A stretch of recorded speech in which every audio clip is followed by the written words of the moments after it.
When you look around at the modern world, like the glowing screen you're probably staring at right now, or the Uh, 24-hour cities we live in, Right. even just the global supply chains delivering packages right to your door, there's this underlying assumption that it's all the result of deliberate, engineered human Oh, genius. absolutely. We really love to tell ourselves that story. Yeah, like we drew up this brilliant blueprint for the future, pulled up our sleeves, and just built it out of thin air. It flatters our sense of control, I think. It Uh, feels incredibly intentional, yeah. as if our mastery over the physical world was just this guaranteed trajectory of human evolution. But what if I told you that almost everything you consider modern wasn't built on a grand design at all? I mean, that's the real secret, isn't it? Right. What if all this progress, all this light and speed and comfort is actually built on a glitch, a completely random biological loophole from hundreds of millions of years ago that we just happen to stumble upon and exploit? It completely shatters how we understand our own history.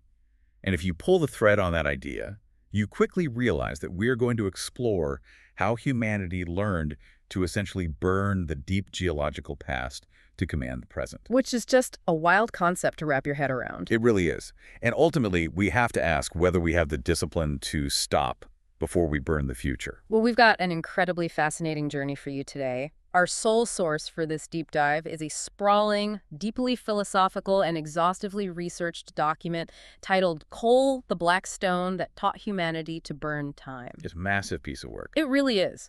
And our mission here is to totally deconstruct coal.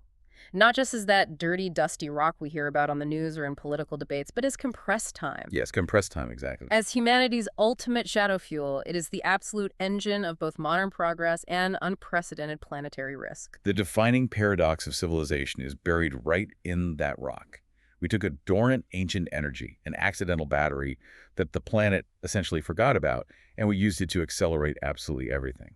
Everything, our economies, our empires. Our populations and our environmental boundaries, all of it. Okay, let's unpack this. Let's go all the way back. Long before the Industrial Revolution, long before human beings or even mammals existed. We have to go very far back. Right, let's talk about the biological glitch that made this modern world possible. The source material takes us to the Carboniferous period. Help me visualize this because, honestly, my brain just goes to a generic dinosaur movie swamp. Well, what's fascinating here is the sheer alien scale of the timeline and the environment we are dealing with. Okay, paint the picture for us. So when we talk about the formation of the vast majority of the world's coal, we were primarily talking about a window roughly 359 to 299 million years ago. Wow. Yeah, this is the Carboniferous period. To put that in perspective, this is 100 million years before the first dinosaur even shows up. 100 million years before a T-Rex. That is, the timeline is just staggering. Exactly. Earth looked entirely different. The continents were mashed together, and the climate was incredibly humid and hot. So massive swampy forests, just endless impenetrable green. Beyond anything you can imagine today. Picture dense global swamp forests covering massive parts of the continental lowlands. Okay. You had giant ferns, primitive scale trees called lycophytes that grew over 100 feet tall and massive horsetails. 100-foot ferns. That's insane. It was a very different world. The oxygen levels in the atmosphere were much higher than today, around 35% compared to our 21%. And higher oxygen means bigger bugs. Precisely, Yeah. which is why you had insects the size of modern birds, like giant dragonflies and millipedes as long as a car. Ugh. A car-sized millipede is literally my nightmare. It's definitely horrifying. But it was an incredibly biologically productive environment. Things grew exceptionally fast. But here's the critical mechanism. It was an environment of profound systemic imbalance. Wait, imbalance how? Because if everything is growing that fast, isn't that just a super thriving ecosystem? You would think so. But in a normal, balanced ecosystem, the cycle has to close. A tree grows, it captures solar energy through photosynthesis, pulling carbon dioxide out of the air to build its trunk and leaves. Right, basic high school biology. Exactly. Then it dies, it falls to the forest floor, and it rots. Fungi, bacteria, and insects break it down, and all that stored carbon goes right back into the atmosphere. The ledger balances to zero. So the Earth is just constantly recycling its own carbon. Normally, yes. But during the Carboniferous period, evolution had created a massive bottleneck. Trees had recently evolved a complex structural polymer called lignin. Lignin, that's the stuff that makes wood stiff, right? That's the one. The structural support that allows a tree to grow 100 feet tall instead of just flopping over like a fern. That is the exact biological innovation. Lignin gave plants the rigidity to conquer gravity and reach for the sunlight. But nature hadn't yet evolved the countermeasure. Meaning, what exactly? The fungi and bacteria of that era simply did not have the efficient enzymes required to digest and break down lignin. Oh, wow, so they couldn't eat the wood. Exactly. So you have these massive 100-foot trees growing, dying, and falling into these vast, shallow, waterlogged swamps, and nothing can eat them. So if I'm understanding this right, it's like a massive planetary save state or a literal glitch in nature's software. A glitch is the perfect way to describe it. All this ancient solar energy is being captured by these giant swamp trees.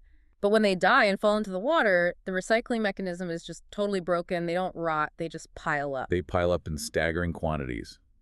Dead trees upon dead trees accumulating in oxygen-poor, stagnant waters buried faster than they can ever decay. Because there's no fungi to break down the lignin. Right.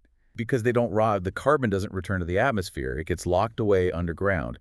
This is the biological loophole. That is wild. Without those highly specific intersecting conditions, the massive plant growth, the waterlogged anoxic environment, and the evolutionary lag in fungal decomposition coal never forms in these quantities. It just would have rotted away like normal.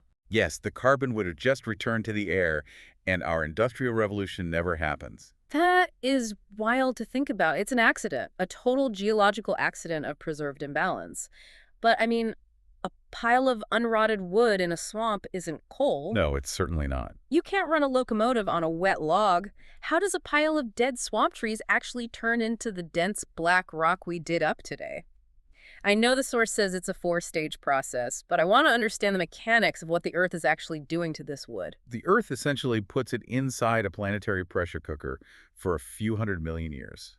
This process is called coalification. Coalification. The first stage, right after that massive plant accumulation, is the formation of peat. Peat, like the bogs you still see today in places like Ireland or Scotland where people sometimes dig it up in bricks to burn in their fireplaces. Those modern peat bogs are the perfect living analogs for these ancient environments. Peat is waterlogged, partially decomposed organic matter. So it's kind of squishy. Very squishy. It holds a tremendous amount of moisture, and while it can burn, if you dry it out, it produces a lot of smoke and very little heat. It's the pre-cool stage. Right, so how does it turn to a rock? Well, then geological deep time steps in. Sea levels rise and fall, tectonic plates shift, and those massive peat bogs get buried under thousands of feet of sediment layers of sandstone, shale, and mudstone. And when you pile a mountain of rock on top of a squishy bog, you get immense physical pressure. Immense physical pressure and critically geothermal heat from the Earth's mantle. As you go deeper into the Earth's crust, the temperature rises. Obviously, it gets hotter down there. That combination of heat and pressure over millions of years begins to fundamentally alter the molecular structure of the peat. It acts like a giant vice. Squeezing it. The pressure literally squeezes the water out of the organic material. The heat begins to drive off the volatile compounds, things like oxygen and hydrogen gases. And as those elements are expelled, what is left behind? Just the carbon. It's concentrating the carbon by evicting everything else. A tightening grid of carbon molecules. This brings us to the second stage, lignite. Okay, lignite. This is a low-rank coal. Right. It's often brown, it's very crumbly, and it still retains a lot of moisture, meaning it has a relatively low energy density. So it's not the super powerful stuff yet. Not yet. If you were to measure its physical hardness on the Mohs scale, which goes from 1 to 10, with talc at 1 and diamonds at 10, lignite is only about a 1 or a 2. Oh, wow, so it's super soft. It's soft enough that you can easily break it in your hands. So it's almost still earthy. It hasn't quite become a true rock yet. But the Earth doesn't stop squeezing, does it? Far from it. Yeah. As the tectonic burial gets deeper, the heat and pressure intensify. The lignite upgrades into the third stage, subbituminous coal, which is dark brown or dull black, and then into bituminous coal. Bituminous coal, that's the famous one, right? Now we're getting into the high-rank industrial fuel. Yeah. Bituminous coal is black. It often has distinct shiny and dull layers, and its carbon content has skyrocketed. And the water is gone. The moisture is mostly gone. Its hardness goes up to about 2 or 3. This is the stuff that fueled the massive industrial expansions of 19th and 20th centuries. And what's the final stage? If you take this stuff and push it to the absolute geological limit, what does it become? The ultimate form is anthracite. This is the highest rank of coal. It has been subjected to so much heat pressure and metamorphism that it approaches a semi-graphitic state. Semigraphitic like pencil lead. Essentially, yes. It is incredibly hard, glossy, and pitch black. Its Mohs hardness is around 2.5 to 3, but its carbon content can be upwards of 95%. 95% pure carbon. That is dense. Because it is almost pure concentrated carbon, it burns incredibly hot, with a very steady, almost smokeless blue flame. It is the most energy-dense form of fossilized sunlight on the planet. But the source text makes a really crucial point here that I want to highlight for you listening. As the coal matures, the moisture drops and the carbon concentration skyrockets. But it's never perfectly pure carbon, is it? There's always a catch. That catch is the chemical tragedy of coal. Coal is not a pure element. It is a highly complex, dirty chemical mixture. Right. Along with that beautiful energy-dense carbon, the coalification process traps a host of other elements. It contains hydrogen, oxygen, nitrogen, and critically sulfur. Sulfur, the rotten egg smell. Yes. Depending on the rocks surrounding it as it formed, it also absorbs heavy mineral impurities and toxic trace elements like mercury, arsenic, and lead. And that right there is the double-edged sword. Its incredible usefulness and its devastating curse are literally welded together at a molecular level. They are inseparable. It burns so hot and it stores energy so densely, but when you throw it into a furnace, you aren't just releasing that ancient captured sunlight. You are releasing sulfur dioxide, nitrogen oxides, vaporized mercury, and fine particulate matter. All the toxic impurities that were locked away in that swamp 300 million years ago. Which brings us to what the author of the source text beautifully calls the philosophical wound at the center of fossil fuels. That's a great phrase. Nature takes geologic ages, hundreds of millions of years of tectonic patience, of shifting continents and crushing pressure to create this incredibly dense battery of stored energy. And human beings dig it up and burn it in minutes. In absolute minutes. Wow. Yeah, if you really stop and think about it, if you're listening to this right now on your commute, your entire concept of a 24-hour workday, or looking up a train timetable on your phone, or just the baseline fact that our civilization doesn't shut down and go to sleep when the sun sets. We take it totally for granted. We really do. All of that is directly tied to collapsing deep time into industrial time. We are literally spending a planetary inheritance that took an eternity to accrue, and we are blowing through the entire bank account in a couple of centuries. Human civilization learned to treat buried ancient time as extendable capital. We looked at a geological epoch and saw fuel. Just raw fuel. And that single profound assumption that we could just burn the past to command the present shaped absolutely every aspect of modernity. It's a staggering thought. But once this massive, dense battery was sitting under the earth, fully charged by the weight of mountains, it was really only a matter of time before humans figured out how to crack the earth open and get it. It was inevitable. Which leads us out of the silent, slow patience of geology straight into the violent, brutal reality of human extraction. Extraction is the point of impact. If we connect this to the bigger picture, it is where the neat abstract concept of fossilized sunlight crashes head-on into the visceral reality of human labor, blood terror, and mechanical engineering. Let's talk about that transition. Because early on, humans weren't digging massive subterranean cities, right? The source mentions ancient Chinese and Roman use. It sounds like people were just scratching the surface. Literally scratching the surface. Just finding exposed seams on riverbanks or eroded hillsides where the earth had conveniently worn away. For thousands of years, coal was just a localized convenience. If you lived near a geological fault line or a riverbed where a natural coal seam was exposed to the air, maybe you picked up some loose black rocks. Like finding driftwood on a beach. Exactly. You might use them to heat your home, or perhaps a local blacksmith would use them for small-scale metalwork. The Romans used it to heat public baths in Britain, and the Chinese used it for smelting copper. But it wasn't a global industry. Not at all. Its use was severely limited. Wood and charcoal were the dominant universal energy sources. They grew on the surface. They were infinitely easier to access and understand. A forest makes intuitive sense to a human being. A hidden vein of black rock buried under a mountain does not. No, it doesn't. But eventually, society hits a wall. Wood shortages hit hard, especially in places like medieval Europe and early modern Britain, as populations grew and forests were cleared for agriculture and shipbuilding. They literally ran out of trees. They ran out of surface fuel, they had to go deeper, and the source talks about them digging these terrifying things called bell pits. Help me picture what it's like to work in one of A these. bell pit is one of the most primitive and claustrophobic forms of vertical mining imaginable. Imagine a group of medieval workers with basic iron tools. Mm, They dig a narrow vertical shaft straight down into the earth, maybe 20 to 50 feet deep, until they hit a shallow coal seam. 50 feet straight down in the mud. Then they start digging outward into the coal, hollowing out the bottom of the shaft into the shape of a bell to extract as much fuel as possible. Okay, wait. So you are at the bottom of a 50-foot dirt hole, digging away the very walls that are holding up the earth above you. Yes. There is no reinforced concrete. There are no steel beams. It's just you, a pickaxe, a bucket on a rope, and hundreds of tons of dirt directly over your head. And you are working by the flickering light of a tallow candle in an environment where the air is stagnant and damp.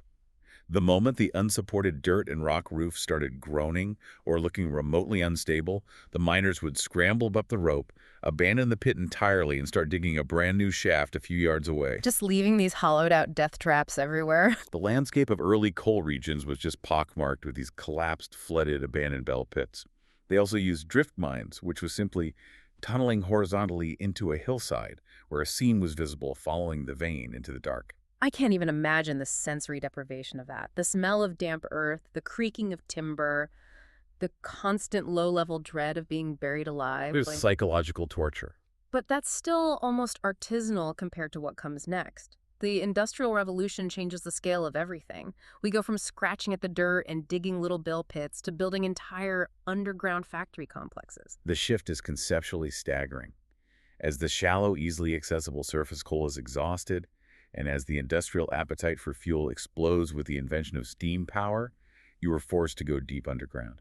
Like how deep? Hundreds, eventually thousands of feet down. And you are essentially engaging in a sustained, industrialized war against geology. A war against geology. I love that phrasing. To win that war, engineers developed incredible, terrifying methods. One of the classic early methods was room and pillar mining. I want to understand the mechanics of this because the source emphasizes how dangerous it was. How does room and pillar actually work? Imagine you have located a massive horizontal seam of coal deep underground. You send miners in to carve out a grid of intersecting tunnels or rooms inside that seam. Okay. They are cutting away the coal to send up to the surface, but they cannot cut it all. They have to intentionally leave massive, untouched columns or pillars of solid coal standing at regular intervals to hold up the millions of tons of rock ceiling above them. So they are essentially building a vast subterranean parking garage, but the columns holding up the roof are made out of the very fuel they are trying to mine. That is the perfect analogy, and it is a deeply calculated, terrifying balancing act. The mine engineers have to calculate exactly how much coal they can extract without compromising the pillars. Like if I get the math wrong. If a pillar is too thin, the sheer crushing weight of the mountain above will cause it to shatter, leading to a catastrophic chain reaction where the entire roof caves in. Oh my God. Miners used to talk about hearing the mountain talk, which was the terrifying sound of the coal pillars cracking and popping under the immense pressure. Hearing the mountain talk, that is a nightmare. It really is. And as technology advanced into the 20th and 21st centuries, we developed longwall mining, which sounds less like mining and more like a planetary consumption machine out of a science fiction movie. Longwall mining is an astonishing feat of engineering, and it is widely used today in deep underground mines. Instead of leaving pillars behind you, install a massive mechanical shearer. What does that look like? Imagine a rotating drum covered in massive steel teeth moving back and forth across a solid wall of coal that can be hundreds of meters wide. Hundreds of meters just chewing through the wall. It violently slices the coal off the face, dropping it onto a conveyor belt. But the brilliant and terrifying part is the roof support. Right, because if you are carving out a room that is hundreds of meters wide, the roof should instantly collapse on the machine. To prevent that, the shearer is protected by an unbroken line of enormous hydraulic steel shields. These shields hold up the mountain just long enough for the machine to slice the coal and for the workers to monitor the equipment safely underneath. Okay. And here is the science fiction part, as the shearer moves forward, biting deeper into the coal seam. The hydraulic supports automatically step forward with it, and the roof behind them which is now totally unsupported, is just allowed to intentionally, violently collapse. The Earth literally caves in behind the machine as it eats its way through the seam. That is wild. They just let the mountain fall behind them. It's incredibly efficient, extracting almost all the coal in the panel, but it causes massive surface subsidence. The ground above the mine slowly sinks as the void collapses. So houses and roads above the mine can just sink into the earth. Exactly. And of course, today we also have modern surface mining. When the seams are close enough to the surface, companies use strip mining, open pit mining, and the highly controversial mountaintop removal. Where they literally blow the top off the mountain. Yes, where explosives and massive drag lines are used to literally blow the top off a mountain and scrape away the rock to get to the coal underneath. It's exponentially safer for the workers because they are in the open air, but the permanent environmental devastation to the landscape and the local watersheds is profound. You know, reading the text, it describes the modern underground mine as a civilization-sized machine with a miner inside it. A very apt description. And when you stop to think about the infrastructure required just to keep biological human beings alive down there, it's staggering. You aren't supposed to be 2,000 feet underground. Biologically, we have no business being down there. Right. To survive, you need digital methane monitors, massive industrial ventilation fans pulling millions of cubic feet of air hydraulic roof bolts driven into the stone continuous mining machines, and heavy-duty drainage pumps running 24/7. The mine is practically a living organism. It has lungs, and the massive ventilation systems pushing fresh air down and pulling explosive gases out. It has a circulatory system, the complex network of rail haulage and conveyor belts moving the coal to the surface. Like veins and arteries. Exactly. It has a nervous system of electrical wires and communication cables. And if any single part of that life support system fails, if a fan stops or a pump breaks or a sensor misreads, the environment immediately, almost instantly turns lethal.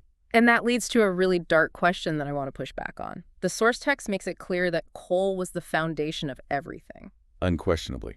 If coal was so absolutely essential to building the modern world, if it was the undisputed fuel of empire, wealth, and progress, why did society for generations treat the actual people extracting it as so utterly disposable? Why was their safety an afterthought? Because of the unique nature of where the work happened. It is the tragic paradox of the miner. They were socially essential, economically exploited, culturally romanticized, and physically sacrificed. Because it was all out of sight. Precisely. Because coal extraction was hidden deep underground, the suffering required to acquire it was also entirely hidden from the society that benefited from it. Out of sight, out of mind.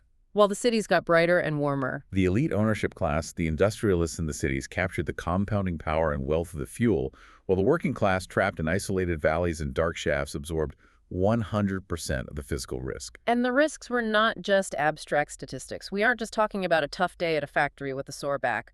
We are talking about sudden, catastrophic annihilation, cave-ins crushing men in the dark, underground flooding drowning them, and the gases. We have to talk about the gases. The miners called them the damps. Black damp, which was carbon dioxide and nitrogen that would silently suffocate you by displacing oxygen. Just put you right to sleep. Yes. And the most feared of all, fire damp. This is essentially methane gas. During the qualification process we discussed earlier, methane is generated and trapped inside the coal seams. It's just sitting there under pressure. When a miner's pickaxe, or later a mechanical shearer, breaks the coal open, that invisible odorless methane bleeds into the mine shafts. And methane is highly explosive. Highly explosive. If the ventilation is poor and the methane pools in a tunnel, all it takes is a single spark. A broken lantern glass, a pickaxe striking a hard rock, a faulty electrical wire. And boom! The resulting explosion is devastating. But what makes it truly apocalyptic is the secondary explosion. The initial methane blast kicks up all the loose microscopic coal dust that is settled on the floor and walls of the mine. Oh, God. So the air itself becomes saturated with fuel. Precisely. The coal dust becomes aerosolized. And when that dust cloud ignites, it creates a massive thermobaric fuel-air explosion that can rip through miles of interconnected tunnels in seconds. Seconds. Miles of tunnels in seconds. Consuming all the oxygen, destroying equipment, and killing everyone in its path. The source text lists some of these famous tragedies, and the body counts are just sickening. It reads like the casualties of a major military battle. The numbers are hard to process. The Courrières disaster in France in 1906. Over 1,000 men and boys killed in a single day. 1,000. The Sengenid disaster in Wales in 1913, taking over 400 lives. The Bangsihu disaster in China in 1942, where an astonishing 1,549 miners died. Many of them suffocated when the Japanese operators sealed the ventilation to extinguish the fire while men were still trapped inside. Unimaginable cruelty. In the U.S., the Monongah disaster in 1907 killed nearly 400. And lest anyone think this is ancient history from the Victorian era, the Upper Big Branch mine explosion in West Virginia happened in 2010. 2010. In a modern, regulated, highly mechanized era, 29 men still died in a massive blast. It's just a constant risk. And even if a miner managed to survive a 30-year career without a cave-in or a methane explosion, the mine still found a way to kill them slowly. They were breathing the atmosphere of the underworld. We have to address coal workers' pneumoconiosis, black lung disease. Explain the biology of this, because I think people just imagine a dusty cough, but it's so much worse than that, isn't it? It is a chronic, progressive, and totally irreversible destruction of the human respiratory system. As miners work, they inhale microscopic particles of coal dust and silica dust from the surrounding rock. It's like breathing in tiny shards of glass. Exactly. These particles are so small they bypass the body's natural filters and lodge deep inside the alveoli, the tiny air sacs in the lungs, where oxygen is transferred to the blood. The body's immune system sends macrophages, white blood cells, to attack and clear the dust. But they can't digest coal or silica rock. Exactly. The macrophages essentially choke on the toxic dust and die. Their death triggers a severe inflammatory response, causing the lung tissue to form dense fibrous scar tissue around the particles. So the lungs are literally scarring on. Over years and decades, the lungs lose their elasticity. They literally turn black and harden. The miner slowly suffocates over a period of years, unable to draw enough oxygen into their bloodstream. That is horrific. And what is deeply troubling, as the source points out, is that EAH, the National Institute for Occupational Safety and Health, still conducts intensive surveillance and screenings for black lung today. Really? Still. Rates are actually rising in certain areas like Appalachia because modern machinery cuts more rock, producing more silica dust. It remains a severe, entirely preventable occupational disease. So you have these people working in utter pitch-black darkness, knowing every single day that the mountain could crush them, a spark could incinerate them, or the dust in the air is slowly suffocating them. What does that do to the psychology of a human being and to the community they live in? It changes everything about how you interact with the world. You can't just clock out and go to a yoga class. You either trust the person next to you with your life or you both die. It forges an incredible, intense, almost tribal solidarity. The culture of the historical mining town is deeply unique. You see a profound masculine stoicism, a fierce pride in physical endurance, and surviving the unsurvivable. Because what else do you have, right? Exactly. And crucially, a deep, ingrained distrust of outsiders, whether those outsiders are the wealthy mine owners living in the city, the politicians writing the laws, or the government regulators. Because none of them are down in the dark with you. Because underground, as the text brilliantly notes, ideology becomes less decorative. When the roof starts cracking, nobody cares about your political theories or your social status. It is purely about survival competence and the absolute trust you place in the person swinging the pickaxe beside you. But the exploitation didn't stop when they rode the cage back up to the surface. We have to talk about the company towns. Because the owners didn't just want the miners' labor during a shift, they wanted complete economic control over their entire lives. The company town system was a masterpiece of localized tyranny. In many isolated regions, the coal company wouldn't just own the mine. They would own the entire geography of the town. The land, the buildings, everything. They owned the poorly built houses the miners were forced to rent. They owned the local company store where the miners had to buy their food, their clothing, and even their own mining tools and blasting powder. And they controlled the currency. I remember reading about scrip. They wouldn't even pay them in US dollars or British pounds. Exactly. They often paid the miners in scrip, a private minted currency or credit system that was only valid at the company store. And of course, the company store charged heavily inflated prices. So it's a closed loop of debt? So a miner could work a brutal 60-hour week underground, buy food for his family and the tools he needed for the next week, and find out he actually owed the company money. They were effectively indentured servants. You're in debt to the company before you even put your boots on. And if you dare to complain, if you decide to go on strike to protest the unsafe conditions or the starvation wages, The retaliation was swift and brutal. they don't just fire you. They send armed guards to evict your family, your wife, and your children out of your company-owned house into the snow. not to mention the sheer horror of the child labor involved in this ecosystem. The historical reality of child labor in the mines is a dark stain on industrial history. Families were so desperate for income that young boys were sent into the dark. It's hard to even stomach. You had trappers' children as young as 6 or 7 sitting alone in absolute pitch darkness for 12 hours a day, whose only job was to pull a rope to open and close heavy wooden ventilation doors when the coal carts came through. A 6-year-old in the dark for 12 hours. If they fell asleep, the ventilation stopped and methane could build up. You had breaker boys sitting on the surface, hunched over chutes of raw coal, picking out pieces of slate rock with bare, bloody fingers for pennies a day. Humanity has a really dark gift for taking utter vulnerability, weaponizing it into a system, and then sanitizing it by calling it economics. But, and this is where the historical pivot happens, that intense oppression created a counterforce. This brings us to a crucial transition. This raises an important question. How did a group of isolated, impoverished, indebted workers manage to fight back against the wealthiest industrial monopolies on Earth? How did they win? If we connect this to the bigger picture, this exact crucible of brutal exploitation is what sparks the modern global labor movements. Coal miners did not just participate in the labor movement, they became the absolute vanguard, the militant front line of the fight for workers' rights. Because they finally realized they had leverage. They had their hands on the one thing the owners couldn't live without. Absolute undeniable leverage. They were fighting for baseline human dignities, the 8-hour workday, basic ventilation regulations, the right to form a union without being murdered by company thugs, black lung benefits, and an end to child labor. Things we completely take for granted today. And their strategic power was unmatched by any other profession. If a textile factory goes on strike, maybe the price of shirts goes up, but society functions. If the coal miners strike, The entire industrial grid dies. exactly. If the coal stops flowing out of the valleys within weeks, the trains stop running. The massive steel mills freeze solid. The steamships are stranded in port. The major cities literally go dark and freeze in the winter. The miners had their hands on the throat of the Industrial Revolution. Their strikes were essentially sieges on the modern world. It's an incredible realization. These miners working in the dark were fueling something vastly larger than themselves or their local towns. While they were fighting for survival and dignity underground, the black rocks they were sending up to the surface in those carts were busy rewriting the entire geopolitical map of the Earth. The coal wasn't just keeping houses warm, it was the engine of global empire. It was the foundational catalyst for modern capitalism, mass production, and imperial expansion.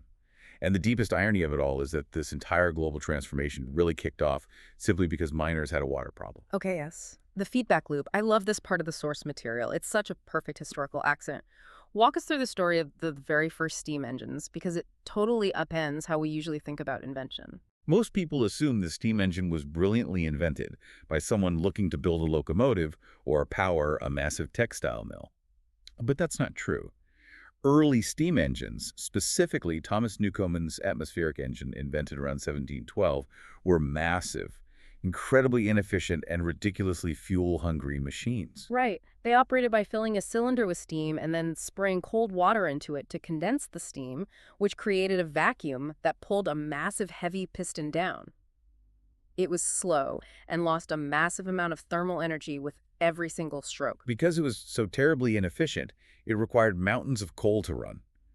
If you tried to use a Newcomen engine in a city factory, the cost of transporting the massive amounts of coal required to run it would bankrupt you immediately. It just didn't make financial sense. Economically, the machine made absolutely no sense except in one very specific location on Earth. At the mouth of a coal mine.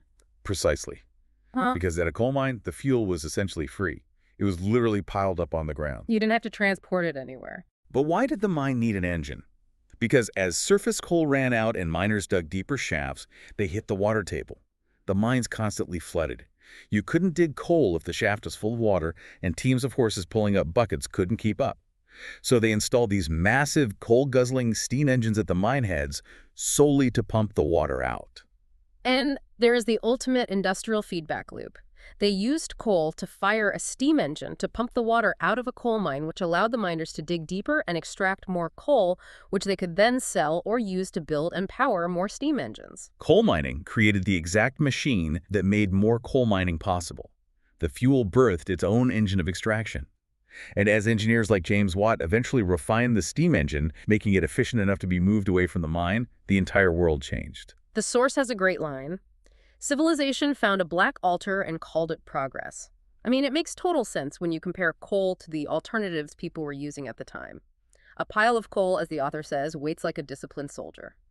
Let's break down the physics of why coal defeated everything else. It comes down to energy density and reliability. Before coal became the dominant fuel, human societies were entirely constrained by the natural annual budget of solar energy. Right, we could only use what the sun gave us that year. Think about it. You relied on wood, which takes decades to grow and requires vast amounts of land. You relied on the wind to turn a mill, or a river to turn a water wheel.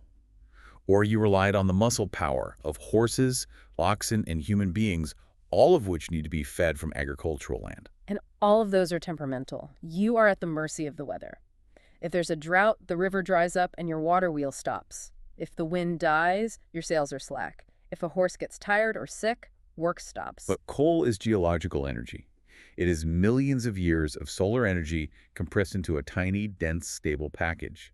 It doesn't care if it's raining or if there's a drought. It just sits there ready to go. It doesn't get tired. It is Yeah. deeply storable and highly scalable. If you need more power, you don't have to wait for the wind to blow harder. You simply shovel more coal into the boiler. This fundamental shift completely reorganized human time and geography. That's a huge point. Reorganizing geography. Before steam and coal, if you wanted to build a major textile factory, where did you have to put it? You had absolutely no choice. You had to build it in a rural valley directly next to a fast-flowing river to harness the water power. Your location was dictated by topography. You were chained to the river. But with the advent of the coal-fired steam engine, you severed the tie to the river. You could build your massive factory anywhere you wanted. Anywhere you could build a railroad to deliver the coal. Exactly. Suddenly, massive, dense urbanization explodes. Cities aren't just administrative centers anymore. They become massive industrial hubs built around railway junctions, deep-water ports, and coal fields. We moved from an agrarian rhythm working from sunup to sundown, guided by the seasons, to an industrial mechanical rhythm guided by the relentless pace of the steam whistle and the 24/7 furnace. And once we had that heat, we unlocked the steel age. Right. Because you can't build a massive suspension bridge out of cast iron. It's too brittle. You need steel. And to make massive quantities of steel, you need a very specific type of coal. We mentioned it earlier, but let's explain coking coal. Yeah, how does that work? You cannot just take raw coal out of the ground and throw it into a blast furnace with iron ore. The natural impurities in the coal, specifically the sulfur and phosphorus we talked about, will leach into the iron and ruin it, making it incredibly brittle. So engineers developed a process called coking. They take a specific high-quality metallurgical coal and bake it in massive oxygen-free ovens at extreme temperatures. So they are essentially cooking the coal to drive out the impurities, leaving behind a porous, incredibly hard lump of almost pure carbon called coke. Yes, that coke burns exponentially hotter than raw coal, and it doesn't contaminate the iron. This allowed blast furnaces to scale up to massive towering sizes. That metallurgical breakthrough birthed the modern skeleton of our world. Railroad tracks spanning entire continents, the structural beams of the first skyscrapers in Chicago and New York, the massive suspension bridges, and ominously, the armor plating of warships. Let's talk about the steamships. Because coal didn't just build domestic cities, it mechanized global empire and fundamentally changed warfare. Consider the logistics of a global empire like Britain before coal. A sailing navy is majestic, but it is ultimately dependent on the wind and the ocean currents. It is unpredictable. A steam-powered navy, however, can project overwhelming military power upriver against the wind on a precise, hardened schedule. Which is a huge military advantage. But a steamship has a fatal logistical flaw. It has to carry its wind with it. It needs coal. And a ship can only carry so much coal in its bunkers before it becomes too heavy to float. Which created an immediate, aggressive geopolitical imperative. To maintain a global steam navy, an empire had to establish a worldwide network of strategic coaling stations. Small, seemingly insignificant islands in the Pacific or coastal ports in Africa and Asia suddenly became vital, highly contested stepping stones for imperial logistics. If you run out of coal at sea, you're dead in the water. If you didn't control the coaling stations, your massive steel warships were just useless floating targets. And it fueled the intense industrial warfare of the late 19th and 20th centuries. The source text spends time on the Franco-German rivalry over the incredibly rich coal and steel regions in the Ruhr and Saar valleys. By the time we get to World War I and World War II, war wasn't just about brilliant cavalry flanking maneuvers or individual battlefield courage anymore. The math of war changed. War became a brutal mechanical contest of sheer industrial tonnage. It was a mathematical equation: who could mine the most coal, to smelt the most steel, to forge the most artillery shells, to build the most tanks, and to move the most troops by rail to the front lines. It's just a giant factory of death. Logistics and industrial capacity completely outsourced heroism. If your nation controlled the coal fields, you controlled the fundamental capacity to wage modern mechanized war. If you lost your coal, your war machine starved. I have to ask a big structural question here, though. Did coal actually create capitalism? Or did an already emerging capitalist system simply find coal and weaponize it? Because reading the history, it feels like a total chicken-egg situation. It's a vital distinction to make, and it's a debate historians have constantly. Presenting the historical facts impartially, the source suggests that while early forms of mercantile capitalism existed before coal trading spices, textiles, and agricultural goods, coal provided the ultimate physical medium for capitalist theory to fully manifest and compound. How so? What makes coal uniquely capitalist? Capitalism requires compounding growth, the continuous intensification of production, and rigid, predictable schedules. You cannot easily compound growth if you're relying on a water wheel that freezes in winter. Right, you're limited by nature's cap. Coal allowed production to detach from nature and run 24/7. Furthermore, extracting coal from deep underground requires immense concentrated upfront investment. You need massive amounts of capital to sink a 1,000-foot mine shaft, buy the steam engines, and build the connecting railway long before you sell a single lump of coal. So it forced the creation of modern financial structures. To get the coal out, you needed joint stock corporations to pool the risk. You needed complex insurance markets, global banking networks, and standardized, legally enforceable labor contracts. Precisely. Coal was the dense physical material that allowed the abstract compounding theories of industrial capitalism to physically alter the surface of the earth. Okay, here's where it gets really interesting. A material that is so physically transformative that literally rebuilds cities and rewrites the laws of war and economics. A material like that couldn't just stay in the factories or on the bankers' ledgers. It inevitably seeped into the human psyche. It changed our culture, our art, and how we fundamentally map the world in our minds. It absolutely altered the aesthetic and emotional landscape of humanity. We didn't just burn coal, we internalized it. And here is where I want to dive into a specific psychological framework the source mentions. It brings up the Devon subpersonality framework. Now, if you were listening to this and you aren't a psychology major, don't worry, we're going to break this down because it is a perfect lens for understanding why we are so weirdly obsessed with this rock. Help me understand how the Devon framework applies to a piece of coal. The Devon framework is a fascinating way to map how the human brain processes reality. It posits a split in how we interact with the world. On one hand, you have the physical, tangible, explicit reality of an object, its measurable traits. The actual literal thing. On the other hand, you have the mental internal structure, the profound meaning, beliefs, and emotional cargo that we attach to that object. Okay, so applied to coal, physically, explicitly, it is just a rock. It's a boring lump of carbon, moisture, ash, and dirt. If you just look at its tangible traits, it is completely unremarkable. But mentally, symbolically, culturally, it carries an immense, incredibly heavy internal structure. When a human being in the industrial age looks at a lump of coal, they aren't just seeing carbon. They are seeing the symbol of grueling, terrifying subterranean labor. They're seeing the miners. They are seeing the warmth that kept their family alive through brutal winter. They were seeing the smoke of national progress, the grit of the working class, and increasingly today, the heavy guilt of environmental destruction. It holds the entire concept of our industrial destiny. That makes so much sense. Think about the profound physical and symbolic contradiction of coal.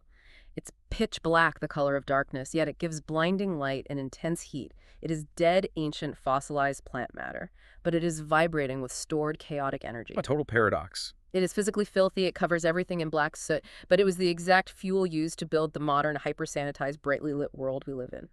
It is, as the author brilliantly summarizes, contradiction with a carbon skeleton. And that deep contradiction bleeds directly into our folklore and our cultural myths. Take one of those famous examples, the mythology of Santa Claus giving a lump of coal to naughty children. I always thought about that. To a modern child living in a house with central heating and an iPad, getting a rock in your stocking just seems like a weird, slightly confusing, useless punishment. Like, oh man, I didn't get the toy car, I got a dirty rock. It makes no sense to a modern child, Mhm. but you have to look at that myth through the mental structure of a pre-modern working-class family in the 18th or 19th century. In a world before central heating, where a harsh winter literally meant the threat of freezing to death in your own bed, thermal energy was the ultimate currency. Warmth was wealth. So coal wasn't a useless punishment at all. No, it was the raw, vital fuel of absolute survival. It's a fascinating mythological shift.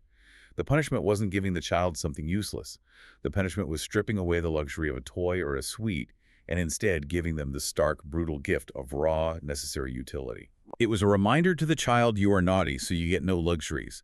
Only the baseline fuel required to keep this family alive.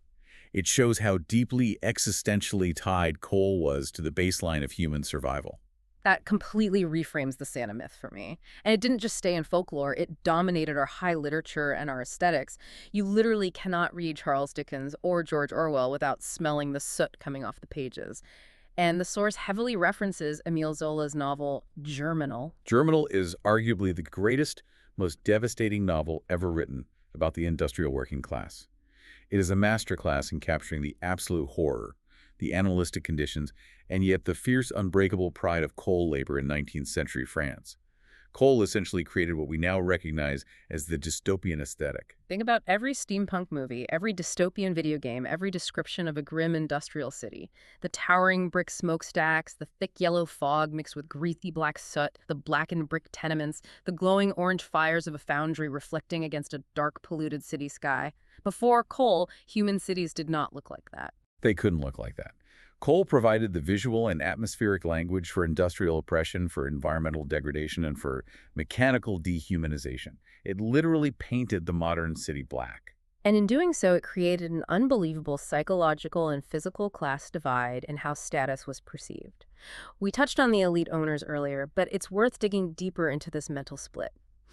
Because the owner and the miner are looking at the exact same physical rock, but their internal Devon structure for it is completely alien to one another. To the elite class, the coal barons living in mansions in London or New York, the railroad magnates, the financiers, coal represented abstract capital accumulation. It was dynastic wealth. It was political leverage over nations. It was the infrastructure of empire. It was an abstract clean number on a banking ledger. Tonnage moved, profit margins calculated. But to the worker pulling it out of the wall 2,000 feet underground, it meant physical exhaustion. It meant black spit in the morning. It meant pride, yes, a deep, profound pride in providing for their family. But it was the pride of sheer brutal survival. Distance sanitizes suffering. The chandelier depends on the mine. That line from the text perfectly encapsulates the cultural reality of the coal age. It created a bifurcated world where the pristine luxury and illuminated parlors of the surface rested entirely on an invisible subterranean system of dark, dangerous, backbreaking utility. And when you build a culture's entire identity around that dangerous utility, what happens when it ends? When a mining town eventually faces closure today, whether because the seams run dry or the global economics shift or environmental regulations step in the wound to that community, isn't just a loss of paychecks. It's metaphysical. A town built for a century around extraction loses its fundamental identity when the engine dies. The shared struggle, the generational pride of going into the dark, the solidarity, it evaporates, leaving a massive cultural void. So with all this intense historical baggage, with the terrifying pollution, the legacy of exploitation, the deep climate guilt that we carry today, a logical person might ask, why are we still digging this rock up? Why hasn't the story ended and been relegated to the history books alongside the steam locomotive? Because the story of coal is absolutely not over, not by a long shot. The history we just discussed is not a prologue to a green utopia. It is the foundation of a very stubborn, very dirty present. We need to do a harsh 2024 reality check here, because if you are listening to this in certain parts of Western Europe or in coastal North America, you might look around, see electric cars and solar panels, and assume coal is a dead industry, a museum piece. The global statistics provided by organizations like the International Energy Agency are jarring and completely contradict that Western narrative. In the year 2024, global coal demand did not drop. It actually reached an all-time historical high of about 8.77 billion tons. And production in 2023 surpassed 9 billion tons for the first time in human history. I need to pause on that. Over 9 billion tons. In a single year. That is a physically incomprehensible amount of Earth being blasted, moved, crushed, transported, and burned into the atmosphere. And its usage is highly concentrated geographically. China, India, and Indonesia currently account for roughly 70% of that massive global output. While advanced Western economies are indeed seeing structural declines and closing their remaining coal plants, rapidly industrializing nations in Asia and the global South are leaning heavier than ever on coal to power their economic growth, build their infrastructure, and lift massive populations out of poverty. So saying coal is over is basically a comforting bedtime story. It's a delusion told by people who mistake localized Western trend lines for global funerals. We as a species are burning more of this rock right now today than Victorian England or Gilded Age America ever dreamed of in their wildest industrial fantasies. Why can't we quit it? If we know the climate science, why is it so sticky? Because of its deeply embedded, indispensable modern uses. First, it provides critical baseload electricity generation. Globally, coal still accounts for about 36% of all electricity generated. Explain the concept of baseload power, because that's the main argument grid engineers make, right? Why can't we just replace it all with wind and solar tomorrow? It comes down to physics and grid stability. Wind and solar are intermittent sources. They produce power when the weather cooperates. But a national power grid requires a constant, unwavering frequency to function without collapsing. Like a steady heartbeat. Exactly. Baseload power is the heavy, continuous 24/7 foundation of electricity that keeps the grid stable. Coal plants provide this because they use massive, heavy physical turbines spinning continuously. That spinning physical mass provides inertia, which buffers the grid against sudden drops in power. It's incredibly difficult and expensive to replicate that stability purely with intermittent renewables and current battery technology, especially for a developing nation on a budget. Okay, so it's anchoring the electrical grid. But it's not just electricity. Even if we magically powered every house with solar panels, we still have a massive coal problem in our physical infrastructure, don't we? Absolutely. The modern physical world is built on two materials, steel and cement. We already discussed steelmaking. You cannot forge the vast majority of the world's new steel without metallurgical coking coal in the blast furnaces to reduce the iron ore.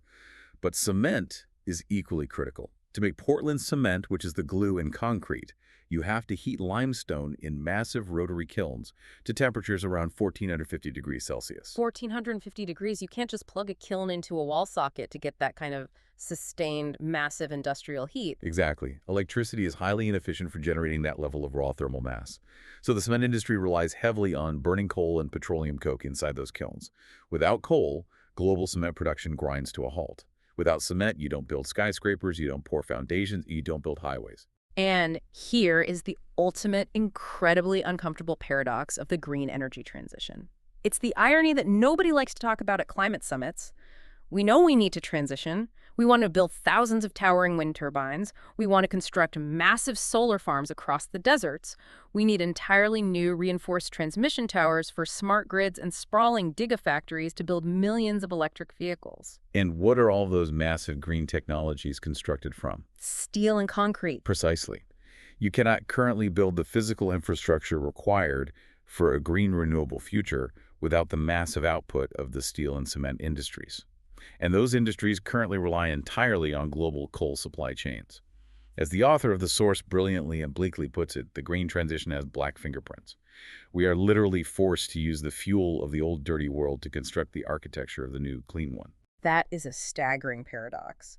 Which brings us to the immense social cost of this transition whenever it finally happens. Let's say we do manage to slowly phase it out. We shut down the remaining mines in Appalachia and Wales in the Ruhr Valley. What happens to those communities? We talked about the pride, the deep cultural identity built around the danger of the mine. It is a slow, agonizing unraveling. And it's not just regulations closing the mines, it's automation.